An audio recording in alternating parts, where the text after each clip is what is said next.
Afternoon, Louise. So it's my pleasure to introduce everyone to Tamar Dixon, another Midlands girl from Wolverhampton, to be exact. yeah.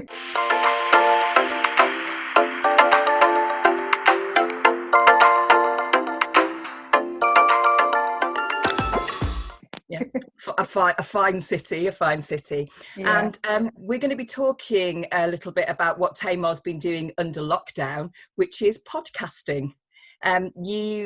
It seems like this wasn't just a response to COVID. You had all this stuff up your sleeve, but That's COVID right. gave you the chance to share something that you'd been doing for a while. So yeah, tell us about the joys of podcasting.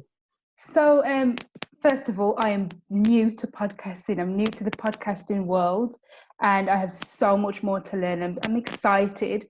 And podcasting, so the idea came around podcasting was just over a year ago. Because I am so fond of learning about other people's stories and other people's journeys in dance. And for the past few years, I've just been like interviewing other people, like for myself. It really wasn't something to get out there.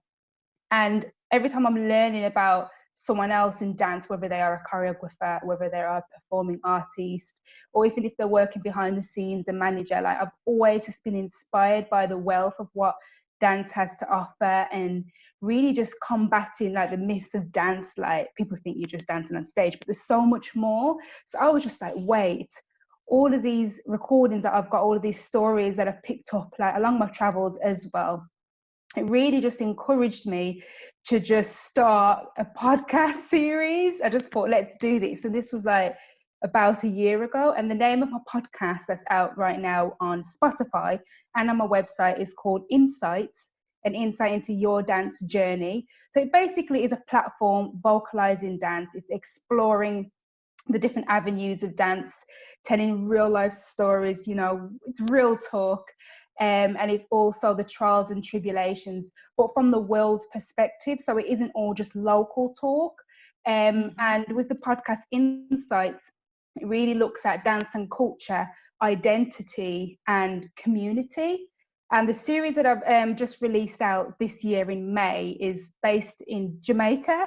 So it's even more specific. It's very Jamaican orientated, about the Caribbean and dance, which is my background also. And this all came out of my trip last year. I went to Jamaica last summer. And this was a funded trip, by the way. I never went there intentionally to do podcasting or recording.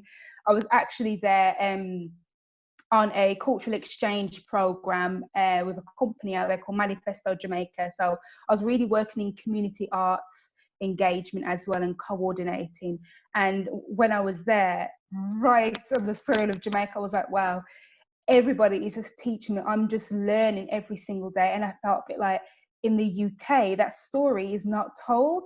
So that's when I decided to get my phone out, and I was just literally contacting some people that I already knew, and then all the people I didn't know. I was like, hey, help me reach out to these type of people in dance, the choreographers, the managers, even the students as well, because I like to get the young voices out there. So there's a broad variety of dance professionals and dance artists that I managed to get in contact with in Jamaica for this podcast series.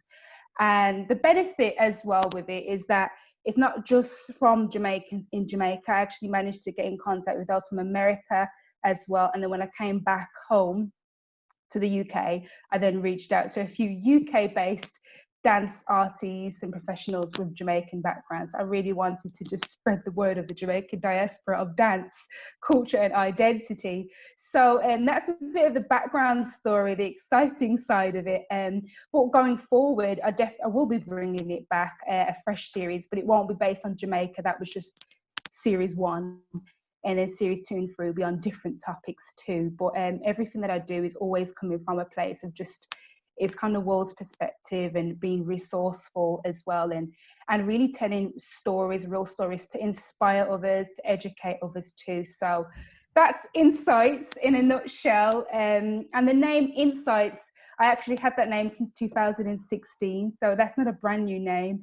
And again, that started off with me just experimenting with some of the creative ideas I have and working in community community dance with young people, I started insights on them, and talking to them about, you know, who do they want to aspire to, especially in like the dance and the arts world. So that name Insights I've had for quite a while, for some time. So it's just a breath of fresh air that, you know, in 2020 that it's reached the level of a podcast, and I've had such fantastic feedback on it all. So yeah. Lovely. Well, I'm hoping that some for some people dancing members will start to access it now, because it's not just for specialists, it's conversations, isn't it? It's usually you plus an artist talking about their journey, but I can thoroughly identify with that lack of information out there about artists from the Caribbean. For all of my working life, I've heard there's no access to information, how will I find out about the artists? And here you are bringing us something completely up to the minute. But I think the beauty, particularly for me as a busy artist, working mother, is you can listen to a podcast while you're doing other things. That's like right. Cooking, etc. I love to take it in, you know, just like the radio. So I think it all sounds so fantastically immediate. It was an idea you had, you got your phone out, you were able to record, and it just seems to me a really wonderful reflection of what's best about the digital age. So over all these different podcasts that you've done now, particularly the Jamaican ones, what did you learn? Did you get an overall insight that you'd want to convey about that dance community, that culture as a whole? Yes, so it really is. It's like bridging the gap, really. So especially with Caribbean dance and arts, it's very like unique in itself. So if anyone's interested in its culture, in dance or any other art form, you really have to go to the source to get that rich information. It's going straight to the countries and meeting the people who are practicing that, because it's all been passed down. And it's a lot of it in dance and anything to do with culture in the Caribbean is very much ancestral as well. So there's that side. But for me, you know, what I've learned is it's the way the system is set up and the economy behind it really just hold back a lot of artists. And it made me realize that we really are privileged in Britain to have so much more resources. Sometimes we say, oh, there's not a lot of opportunities. There are many opportunities, but it's shown in so many different ways you may not see. So I think the privilege we have is resources and accessibility. And I do really feel like in the Caribbean, what I've learned that it is lacking, not to say that it's not there, but it almost is like it's like the washing machine of doom. It's like feel like you can't really get out. I don't know how else to put it. So yeah, I learned a lot in terms of, you know, the economy and then the history as well as the Caribbean. That still plays a huge part in every corner.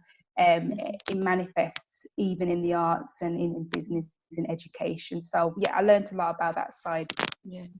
And that sounds like that makes second and third generation British Caribbean artists a very important link between the past and the future, the present and the future, or the UK and, you know, your own international links. It puts you in, I think, in a really unique position. So is that your own roots Jamaican? Is that what drew you to Jamaica in particular?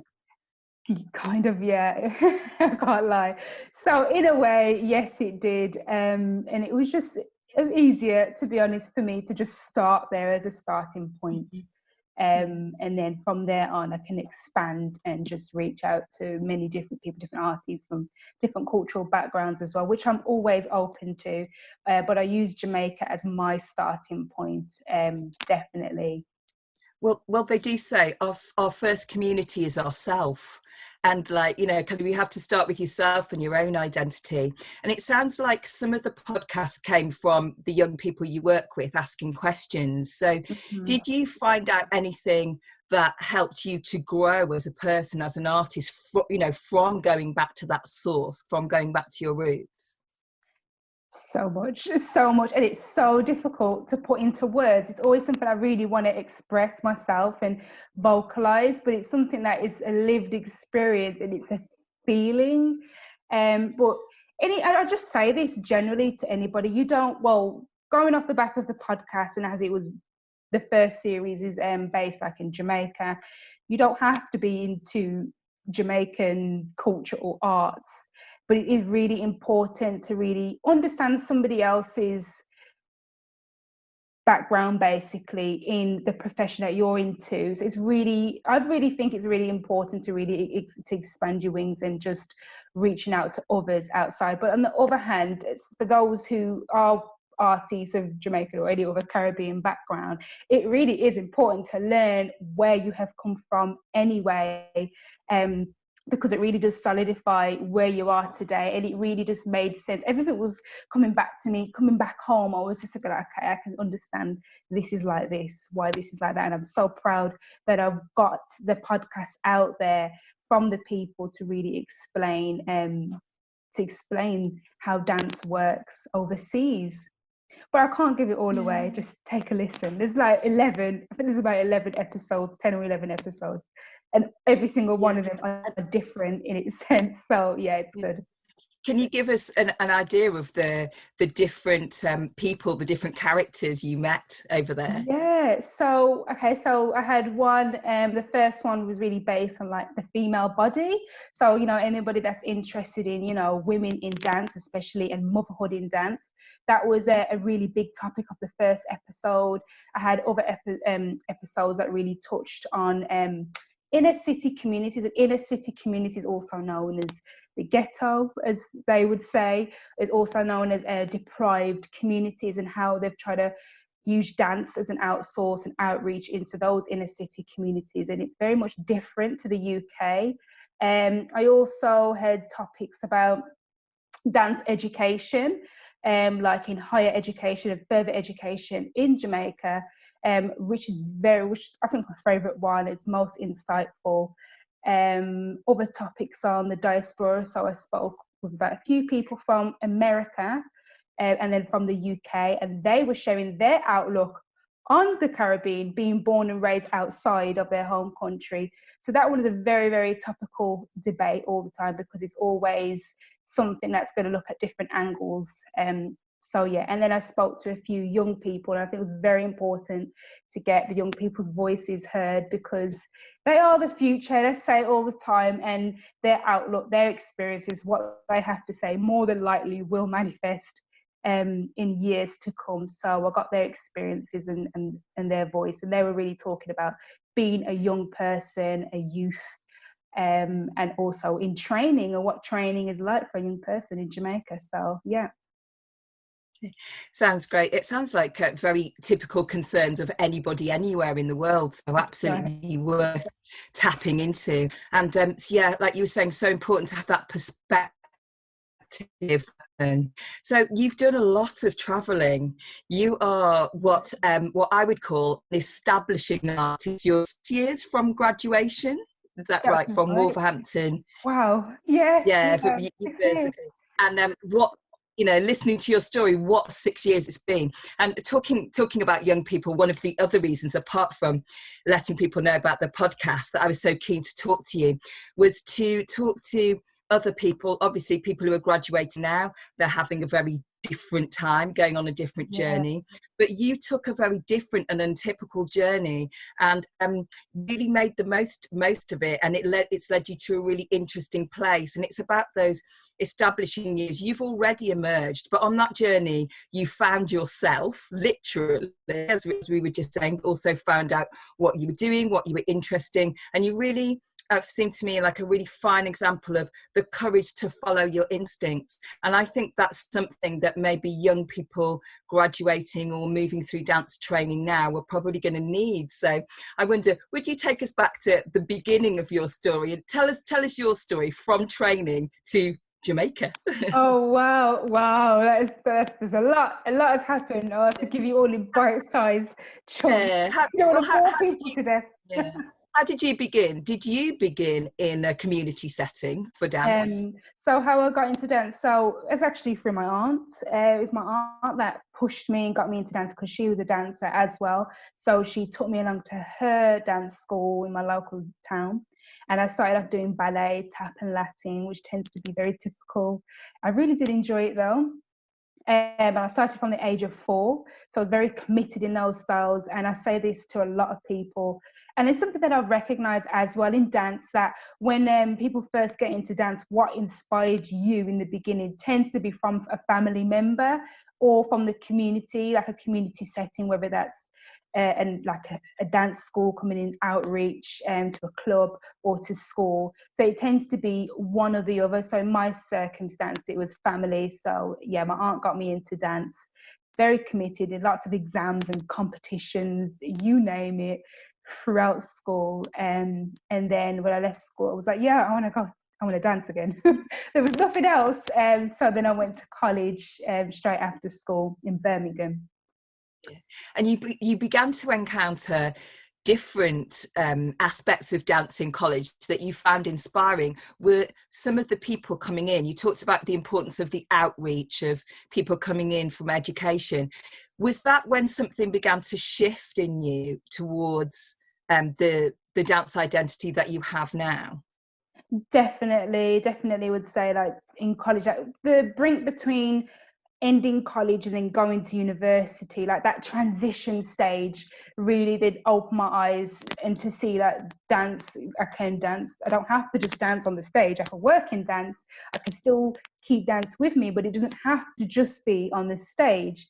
So that really that stayed with me in the core. And obviously having like local dance companies and national dance companies coming into college and university as well, and doing like outreach projects and programs, the opportunity to perform.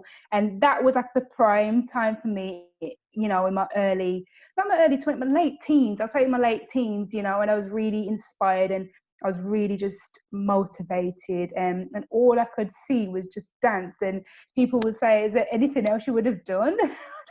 I really don't know. Probably, yes, probably.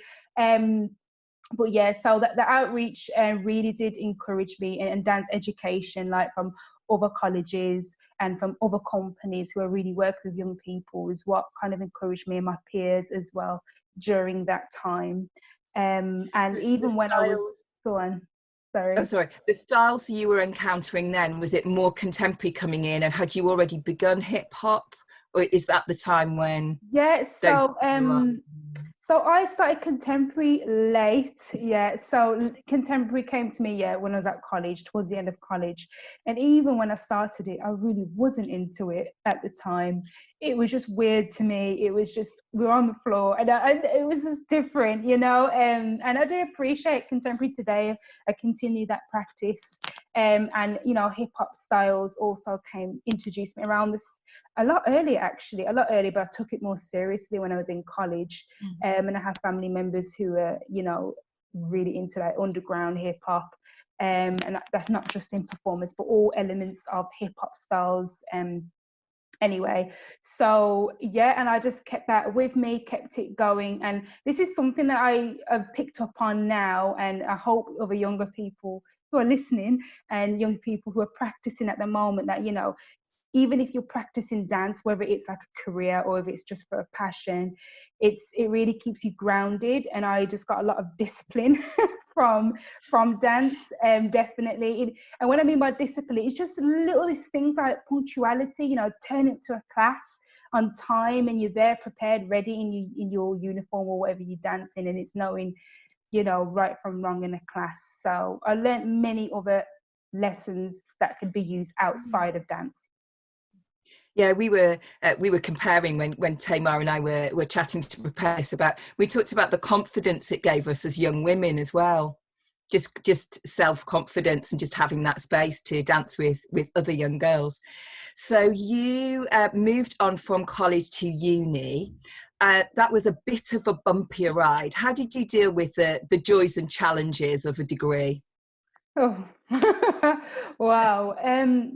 I think I overworked myself. That's the first thing. I'm a very hard worker anyway. I'm one of those people that is, if you give me something to do and I love it and I want to get this work done, I will get the work done. But I just put far too much on my plate. And that was my biggest struggle at university, and a lesson learned that it's okay to take a break. It's okay if you make mistakes and you get things wrong. Because at university, it was not like the work that we were doing was difficult itself. I was making it even more difficult, feeling like I needed to take everything that was coming my way. So yeah, but you know, I had a good time at university. I learned many lessons as well. And sorry, go on. I was going to say, through college and through university, did you encounter any Caribbean dance styles that, you know, the ones that you've been illuminating through the podcast? Were they there? No, they were not there. This is something that I learned, again, it was from family. It was from outside of education, actually. I don't know how I feel about that. Obviously, I'm not impressed. We want it to be an education like it is today in some areas of the UK. However, at the same time, what I'm pleased is that I'm glad that I have already got that background from my family. And a lot of that was just storytelling. It's like oral history. Most of my family don't dance, but they would just talk about it. They would just be about it. So it's something that's I've just carried it within me. But because, like, you know, in the UK, it's very much focused on British contemporary in the education system in dance, which I expect anyway. It is so heavy on that. But I felt at the time that that's the only route to take. I didn't really some days I used to feel like there's no need to look elsewhere because this is handed to me on a plate, and I can honestly put my hands up and say that I kind of just fell for it quite easily and tried to change myself and adapt to what was there rather than looking elsewhere, which we'll get into because obviously it came from my travels and getting to know people after graduation. But so that was one side of thing. But again, with family and my own community outside of college and education and university, that I was already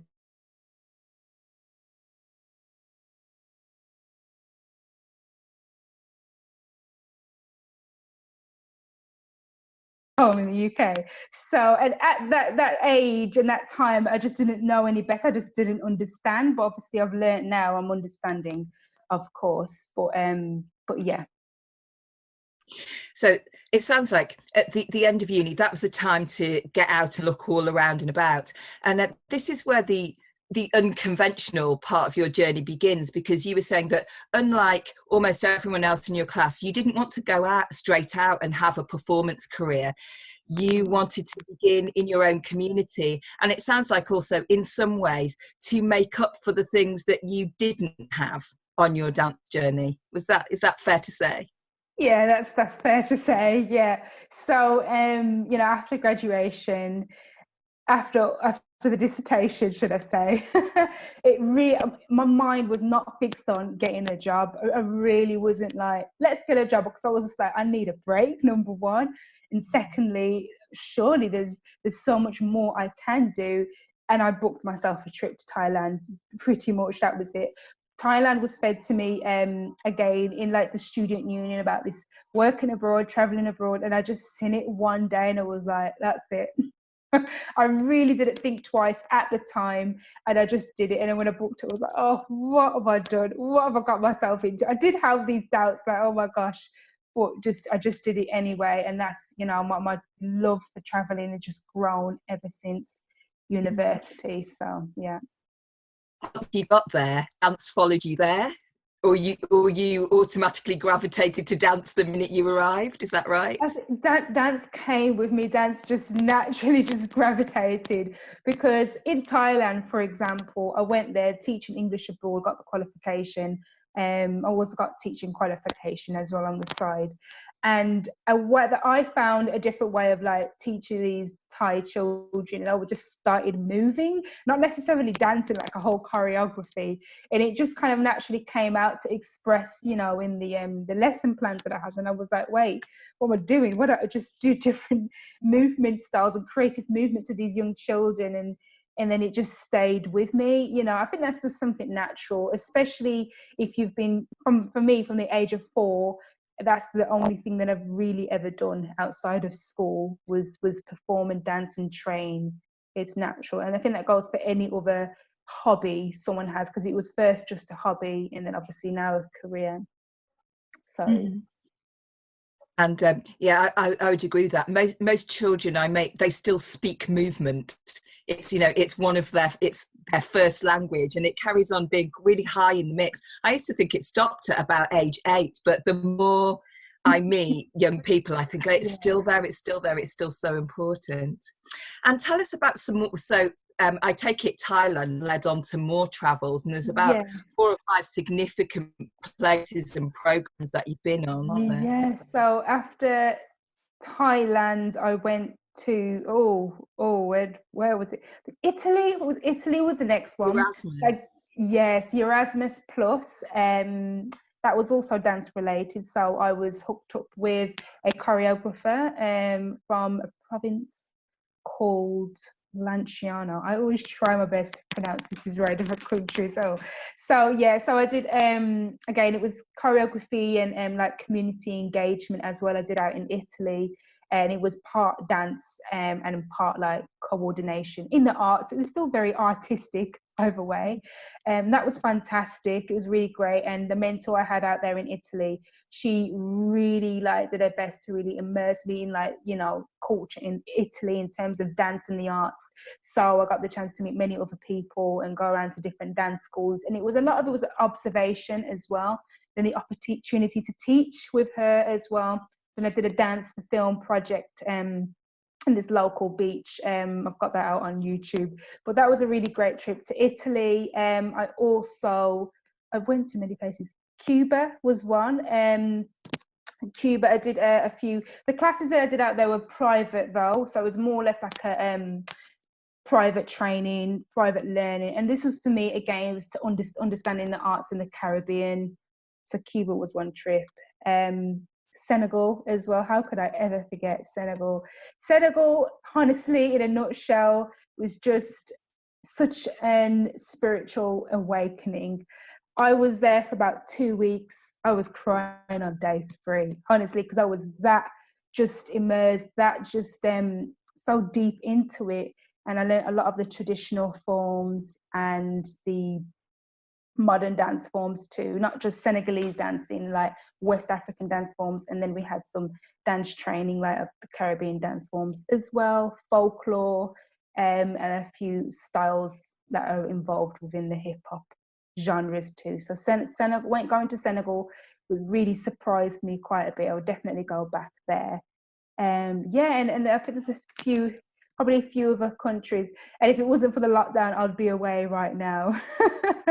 So yeah. So you're gathering, Repeat that again. Sorry. it's gathering lots of spring. Yeah. Sorry, you froze then. And that's fantastic to have, just, you know, just after what after that. Oh, actually, I did want to check, especially for the young people watching, how did you support yourself to do these travels, or in between the travels, what were you doing? Because I take it must have cost some money, although there was some scheme you applied for. Yeah, so for many of them I did apply for like funding, and this isn't funding from the Arts Council like those project grants. It really wasn't that.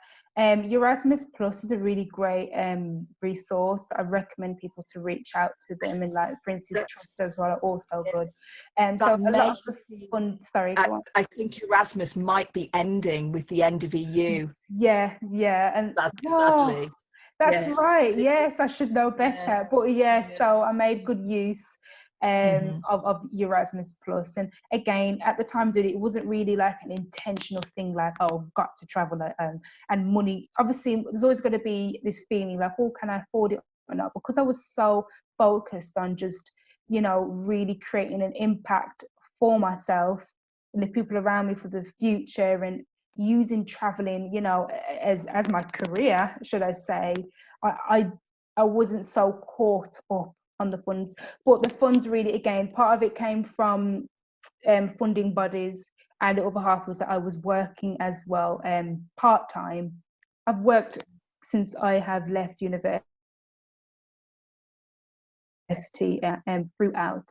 I worked in like schools and education. You know, I think most dancers ever start off in retail. And I've also worked behind the scenes in dance for other dance companies and dance organisations. So I did that on the side as well. And I made sure I stayed being strict. Yeah. So even in between, it sounds like your work, it was still working with children would feed those skills that you took abroad, and those skills come and feed back again. I bet that travel made you a more eligible employee. It did actually, and all those travels, you know, it's all on my CV, you know, and I always, because I've got a blog as well on my website, I've always talked about it in my travels and all on my online profile and social media. I put that out there too, and at the start of doing this again, it wasn't like this fixation on this. I've got to get a job. I'm going to get a job out of posting my trip to Italy. I mean, I'm doing it now because you realise the value out of it over time. But yeah, so like a few jobs that I've got, you know, I've brought up my travels and what I've learned as well abroad, especially with the networking and the confidence building as well. So it isn't always those hard skills. It could be a personal thing too, and you know, being open to learning languages in order to communicate as well with different people. So it has really worked and it's benefited me, I must say, in regards to employment. So at the end of all those travels, is that the point at which you began Unique Moves, your own real life company? You don't just exist on the internet. Yes, that's correct. So Unique Moves Dance Collective is a community-based dance company I founded in 2018. And yeah, it's totally different to the digital life and the traveling life. It's very local to the West Midlands. And with Unique Moves, I reach out to communities, like intersectional communities, young people and children. I go out into schools as well and deliver workshops. I've also done women-only empowerment workshops as well, around Birmingham and Wolverhampton. So that's Unique Moves in a nutshell. The aim of that really is to engage, embrace, and empower. And I always push those 3 E's. Because everything about it really is engaging communities, no matter your age group. And that's really is very different to all the other work that I do. It's very different to the writing side of me. It's different to the interviews and the podcasts and working behind the scenes. So Unique Moves is very much community and being in front of the people.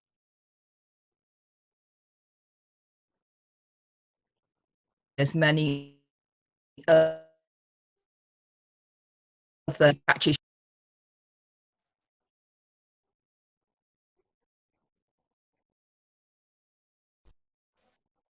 Thank you. I think you froze again. Yeah, just I heard a little bit. Yeah.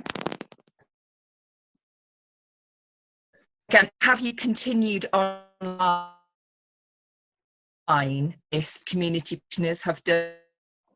So I haven't continued along.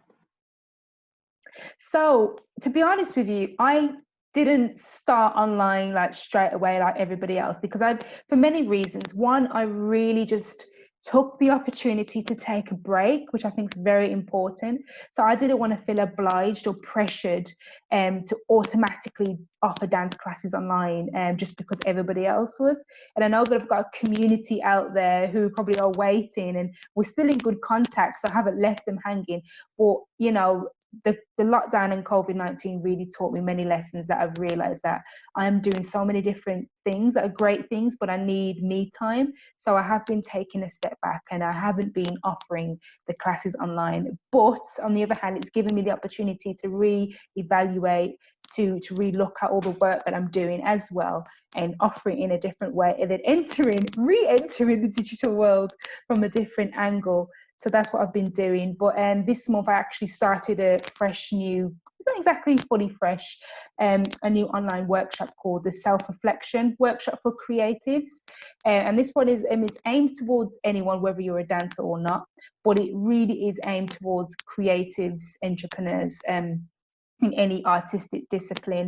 And the self-reflection is basically what it says on the tin. It's very much self-help, confidence building, career building, but through an online workshop. And I actually started that last year, voluntary, just to like other dancers out there. So I thought I'd bring that back because it's a bit more smoothing for me to really build that, rather than, start the choreography from home and start teaching the dance. I will be bringing out the dance workshops. They are definitely still there. But I wanted to give myself that break first, with no apologies as well. So, last question: from where you are now, what would you say if you could have a word with Tamar as she was perhaps in that transition time, just out of college, just into uni, or at that time when you didn't quite know where it was going? What would you say to her looking back now? Wow. So I think I would say to myself, take it easy. I know everything I've said and announced, that I'm doing all these random big bold things with big bold ideas. Wow, let's just go to Thailand, let's just start a company. And all these big ideas that I've had are really great, while at the same time it's too much at one time. And even during my transition stages, I was doing the same thing then. I'm just saying yes to everybody, and saying yes to everything, and it's okay to say no, because not every opportunity is for you at that time. Things will always come back to you, and that's something I believe. So that's something I'll note to myself, my 19-year-old self, and say, just take it easy and always stay grounded, always stay on your path. And just trust the path and the journey you're on, because everything you do, it really is a journey, and not to expect everything to just fall on your lap right in front of you. So, quite a few things I'd say to my younger self. Absolutely, and from much further down the line career-wise than you, I'd thoroughly agree with that. My journey's been quite a meandering one, but actually it does all fall into place. And especially if you're for dance and dance is for you, it will find you wherever you go. And eventually, as you're getting to this stage of your career now, things begin to crystallize, and all the threads come together. Who you were with your auntie dancing, and the stories at home begin to come together with the learning from the education, begin to come together with your travels and your experiences, and the thing that's very unique to you. So you may have stopped being local, but COVID actually really allowed you to go global, it sounds. Yes, definitely. It's a good way to put it. Yeah, and to reflect back and stay still in a way that I think you have to keep moving through those first few years of career, but hopefully a real blessing to have a bit of a watershed. You sound very, very appreciative of everything that you've been through, high and low and up and down, because you had a period of injury too. It wasn't all plain sailing, was it? No, it wasn't all plain sailing. That is actually a huge chunk out of my career, out of my journey, that I haven't actually touched on. And I do want to talk about that more, actually. But yeah, I went through a period where I suffered immensely from an injury that's now like a condition that I'm living from, because the injury was undealt with correctly at the time. And this is a many mistake many dancers make, is continuing to dance when you're not entirely well, and if you know your own body. So that's kind of a tiny mistake that I made, and bought a condition I'm living with, my ankle bones, and that turned out to be a major surgery I had, and I was in a cast boot 12 weeks. I was off work for a whole year. So even within that year, I was writing, by the way. So I couldn't move, so I had to write. You didn't waste that time, did you? No. Tell us the skill you got from during that time. So being more appreciative, that's definitely one skill, and I think that it just works in so many wonders. But with the writing, I used to just write about the injury itself, nothing pleasant, but it was very, very interesting, very insightful. So I got a few blogs as well about dance injuries and how it impacted my confidence, my self-belief. So those all the different impacts. And and it really was a turning point for me. I had to really ask myself, do I really want this? Where do I want to go? Like, what's happening? Like, so that injury really just turned the other corner for me. So dance never left me, but I've realized that if I want to continue performing on stage, I really need to take care of my body, but I also need to listen. And I was listening very hard, and it's just it caused me a lot of physical pain, and I found myself complaining a lot. So instead, I just thought, you know what, I'm going to pick up the other skills apart from the writing. Became like working behind the scenes, like in administration, which is something I've always been interested in anyway, and I kept at the back of my mind. And I thought, you know what, let's bring it forward now. I've got to have to use those admin skills and the kind of management side of things and programming and all those other stuff, which is what I do now. Yeah, and I was going to say, and that's paying off now, and it surely must support Unique Moves. Those skills must support your community group. Yeah, and even with that, just anybody who's listening, whether you run your own company or you go to a company to do classes and stuff, that it does take a lot of hard work behind it. And many people have had so many trials and tribulations and so many journeys just to create this platform or create this brand that they have to offer. So, with Unique Moves, despite me working out in the communities and teaching, all people, I still have to use those other skills that I've got behind, and I always combine everything I do together to make life easier for me. Yeah, the writing, the admin, and the teaching side of things, is all combined anyway. Mm-hmm. Yeah, that sounds like, you sound like a natural born freelancer. Is what I would call somebody who's quite happy to put all the bits together for herself. That's right. That's right. Yeah. Well, thank you so much, Tamar. I hope that people will go to the podcast and go to the blog. We'll put all the links for you there. And it sounds like even in 5 or 6 years, it just shows what a vast number of experiences you can accumulate if you just. There's a bit of listening to yourself, listening to your instincts, trusting the journey, I think, and trusting yourself to work it out as you go, and that being absolutely okay, that you don't have to drive yourself into the ground. The wisdom will come to you if you sometimes sit still and listen. Thank you. You've just said everything. You really are speaking my mind. But thank you as well for the time, and I'm just thankful that you're having me, so I get to just really get my experience out there and hopefully inspire others and really motivate others as well to keep moving, but don't forget to stop if you need to, and then get up and go again. Definitely. Thank you. Yeah, and always express your unique self and have faith in that. I wish when I was 18, 19, I'd been able to watch a conversation like this. I think it would have saved a lot of heartache, put it that way. But thank you so much, Tamar, and I'm sure I will see you on the circuit.